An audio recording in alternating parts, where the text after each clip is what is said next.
IAS को अपना teaching देने लगे। ऐसे बहुत सारे लोग हैं। अभी आज ही आपने चर्चा करी वो मेजर जनरल बख्शी का आई थिंक। उन्होंने अपनी खूबी पहचानी कि मैं किताब भी लिख सकता हूँ। बुद्ध जी को पता था मैं सन्यास के थ्रू एक नया मानक गढ़ सकता हूँ बौद्ध धर्म का। वो भले बौद्ध धर्म लोगों ने नाम दे दिया। महावीर जी को पता था कि मैं इस घर में बंधा हुआ नहीं रह सकता हूँ। भाई से अपनी आज्ञा ली और सन्यास की तरफ मुड़ गए। गुरु विद्यासागर महाराज जी को एक अनुभूति उन्होंने स्व को पहचाना, योग साधना तक स्व को पहचानने के लिए चाहे आप गुरु का सहारा लीजिए, चाहे योग करिए, चाहे अपने माता-पिता को ही गुरु मान लीजिए या मान लीजिए किसी को भी गुरु नहीं बनाना आपको लग रहा है नहीं, मैं सोना हटाकर नहीं, हमें तो बिज़नेस खड़ा करना है 5 साल के अंदर, तो मैं इसको सेल्फ लव नहीं कहूँगी। ये सीधा-सीधा स्वार्थ है, आपका अपना एक कल्पना थी जिसमें अब उसको बताया जा रहा है कि नहीं एसएससी करो, बैंक, रेलवे एसएससी, पुलिस करो, उसको कत्थक में मज़ा आ रहा है। बहुत-बहुत धन्यवाद आपका। अ वर्तमान समय में मेरे मन में जो विचार आ रहे हैं इस प्रश्न को लेकर के, वो ये है कि वर्तमान समय का जो भारत है, वो 2 तरह का हो गया है। या पहला तो या तो वो खुद में अति आत्मविश्वास से भरा है। ये कर लूँगा, वो कर लूँगा, ऐसे कर लूँगी, वैसे कर लूँगी, मैं तो खुद ही बिज़नेस खड़ा कर सकती हूँ, मैं तो खुद अध्यापिका बन सकती हूँ, मैं तो खुद आईएएस ऑफ़िसर बन सकती हूँ, यही स्थिति। अति आत्मविश्वास वाली। दूसरी वो स्थिति जहाँ पे व्यक्ति को डल फ़ील कर रहा है। क्या मैं ऐसा कर सकता हूँ? मुझे नहीं लगता मुझसे हो पाएगा। अब इन सब के बीच में अगर घुस के देखें तो पता चलता है कि व्यक्ति जो है ना, अपने आप को प्राथमिकता नहीं दे रहा है। मैं इसलिए कह रही हूँ नहीं दे रहा है, कि देखिए जब वो अपने आप को प्राथमिकता दे रहा है, प्राथमिकता मतलब सेल्फ लव की मैं बात कर रही हूँ। जब वो सेल्फ लव ना करना वर्तमान समय में भारत की सबसे बड़ी चुनौती मुझे लग रही है। सेल्फ लव में क्या कर रहा है, या तो वो स्वार्थी बन जा रहा है, मैं ये कर लूँगा, मैं ये करके दिखाऊँगा, मैं तो चाँद पे पहुँच जाऊँगा। दूसरी स्थिति क्या होती है, कि वो खुद की क्वालिटीज़ को नहीं पहचान रहा है, वो खुद को नहीं जान रहा। जैसे फॉर एग्ज़ाम्पल मैं एक स्टूडेंट हूँ, तो एक स्टूडेंट होने के नाते क्या मैं सच में स्टूडेंट हूँ? लाइक क्या मैं स्टूडियस हूँ? क्या मेरी रुचि है पॉलिटिकल साइंस पढ़ने में? क्या मेरी रुचि है पॉलिटिकल साइंस के नए सिद्धांतों को मढ़ने में, गढ़ने में या सिद्धांतों को समझने में या फिर विचारकों के अध्ययन में?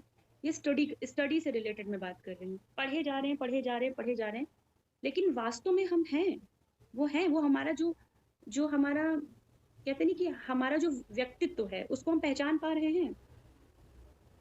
एक समय आया जब कह दिया गया कि जिसकी लाठी उसका भैंस, वो स्थिति थी समाज में। एक समय थी जो विद्वान हैं, जो पढ़े-लिखे हैं, जो शास्त्रों का अध्ययन कर रहे हैं वो। फिर बीच में अभी भी हमारे यहाँ का सिस्टम चला कि 90% नंबर आ गए बहुत अच्छा लड़का, 85 बहुत अच्छा है, 99 अरे बाप रे! ये तो व्यक्ति बहुत अच्छा है। भारत देश की सबसे ये बड़ी समस्या क्या है और उस समस्या का समाधान आप कैसे करेंगे? आपने बताया सबसे बड़ी समस्या सेल्फ लव की है, समाधान कैसे करेंगी, क्या योगदान देंगे? समाधान ये है कि व्यक्ति अपनी अपनी प्रवृत्ति को पहचाने, वो क्या करना चाहता है, वो क्या करना चाहती है। क्योंकि जब सेल्फ लव की तरफ हम जाएँगे, सेल्फ लव का जो मैंने नेगेटिव एस्पेक्ट बताया स्वार्थ वाला मामला नहीं है। ये नहीं कि मैं बिज़नेस खड़ा करना चाहता हूँ 4 करोड़ का तो लग गए हैं 18-19 साल से और 32-33 साल या 35 साल की उम्र में 4 करोड़ का बिज़नेस खड़ा कर लिया तो हम सेल्फ लव कर रहे हैं। और वो लूट-खसोट, साम-दाम, दंड-भेद किसी भी तरीके से अपने टाइम जो पेरेंट्स को देना चाहिए वो हटाकर नहीं बिज़नेस में लगाना है, फ्रेंड्स को जो टाइम देना चाहिए था वो टाइम बिज़नेस में लगाया, फैमिली को जो टाइम देना चाहिए था पति-पत्नी या अपने बच्चे या बच्ची पे वो समय हटाकर नहीं, हमें तो बिज़नेस खड़ा करना है 5 साल के अंदर। तो मैं इसको सेल्फ लव नहीं कहूँगी। ये सीधा-सीधा स्वार्थ है, आपका अपना एक कल्पना थी जिसमें आपको एक टारगेट आपने कुल मिला के कॉम्पिटिटिव माइंड था जिसमें आपने टारगेट किया 5 साल, 10 साल के अंदर में कुछ हासिल करना है। ये नहीं, मैं इसकी चर्चा नहीं कर रही और ये मुझे बहुत ही नकारात्मक लगता है। मुझे मैं जो समझाना चाह रही हूँ, जब व्यक्ति अपने भीतर की प्रवृत्ति को समझेगा कि हम क्या करना चाह रहे हैं। एक लड़की जो घर में खाना बना रही है, जो स्कूल जा रही है, जिसने अपनी कॉलेज की पढ़ाई भी पूरी कर ली, जिसने स्कूल किया, कॉलेज किया, नौकरी की तलाश में घूम रही है कि घर में इनकम कैसे हो या घर का खर्चा कैसे चले, कुल मिला के मैं अपना पॉकेट मनी कैसे निकालूँ। लेकिन अब उसको बताया जा रहा है कि नहीं एसएससी करो, बैंक, रेलवे एसएससी, पुलिस करो, उसको कत्थक में मज़ा आ रहा है। पुनः प्रश्न स्पष्ट करते हैं, भारत देश की सबसे बड़ी समस्या क्या है? उसके समाधान में आप क्या योगदान देंगे? देखिए कभी-कभी क्या होता है ना विचारक भी अपने मन का हो जाता है कभी-कभी। मैं समझ रही हूँ मैं फ़ोकस नहीं भी हो रही हूँ, हट जा रही हूँ। लेकिन मेरा जो कोर है वो कहने का मतलब ये है कि व्यक्ति स्व को समझे। वो क्या करना चाहता है, अपनी खूबियों, खामियों, अपनी लिमिटेशन को जाने। उस थ्रू जब वो काम करेगा, तो वो समाधान की ओर अग्रसर होगा। ये भारत की मैं बात करूँ, भाई विवेकानंद ने अपनी ठीक है। खूबी को पहचाना। भारत देश की सबसे बड़ी खूबी वर्तमान समय में क्या है और उसे आप किस तरह भुनाएँगी, उसका लाभ किस तरह लेंगी? भारत की खूबी यही है कि युवाओं का देश है भाई, भारत की ये बहुत बड़ी खूबी है।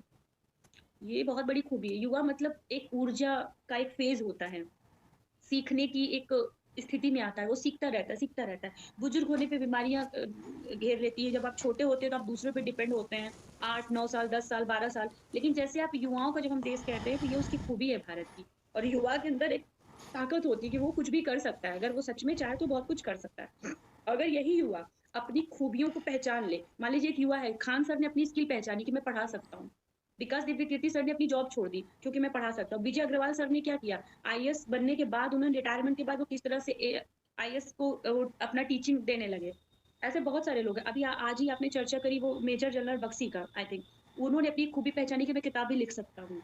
बुद्ध जी को पता था मैं सन्यास के थ्रू एक नया मानक गढ़ सकता हूँ बौद्ध धर्म का, वो भले बौद्ध धर्म लोगों ने नाम दे दिया।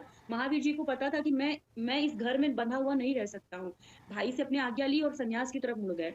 गुरु विद्यासागर महाराज जी को एक अनुभूति, उन्होंने स्व को पहचाना, योग साधना तक स्व को पहचानने के लिए चाहे आप गुरु का सहारा लीजिए, चाहे योग करिए, चाहे अपने माता-पिता को ही गुरु मान लीजिए, या मान लीजिए किसी को भी गुरु नहीं बनाना, आपको लग रहा है नहीं, मैं स्व को सिर्फ साधना के थ्रू पहचानूँगा। विवेकानंद ने भटकते रहे विवेकानंद स्व को पहचानने के लिए। भले वो 32 वर्ष की उम्र में उनका देहांत हो गया, लेकिन इस 32 वर्ष की उम्र में भी उन्होंने जो भारत को दे दिया वह अमूल्य निधि बन गया। स्वामी दयानंद सरस्वती, उन्होंने भी स्व को पहचाना कि हमको तत्कालीन परिस्थितियों में हिंदू धर्म को कहा आज जा के रहा था, उन्होंने उसमें आज के युवाओं के लिए कोई आखिरी संदेश 1 मिनट में, 2 मिनट में? लास्ट। युवा युवा को मैं यही कहूँगी, जिस कार्य में आपकी रुचि है वो कार्य करिए, किसी भी दबाव में रहकर कोई कार्य मत करिए, और अपनी रुचि, जब मैं कह रही हूँ रुचि ना, तो रुचि बहुत ही ओछले या थिथले लेवल की बात नहीं है कि मेरा तो पेंटिंग बनाने का मन करता है इसलिए मैं 5 साल तक या जीवन भर में पेंटिंग ही बनाता रहूँगा। ये नहीं, स्व को पहचानने का मतलब है जिसमें आत्मोन्नति हो, पारिवारिक उन्नति हो, समाज की उन्नति हो, राष्ट्र की उन्नति हो, और अगर हो सके तो आपका कार्य इस स्तर का हो कि जो विश्व को भी एक प्रेरणा दे सके। मतलब इंडिया का कोई पेंटर है, उसकी पेंटिंग को देख करके अब अमेरिका का पेंटर उस चीज़ से कुछ, अमेरिका का एक पेंटिंग में इंटरेस्टेड व्यक्ति उस चीज़ को ग्रहण कर सके। जय हिंद, जय भारत। जय हिंद, जय भारत।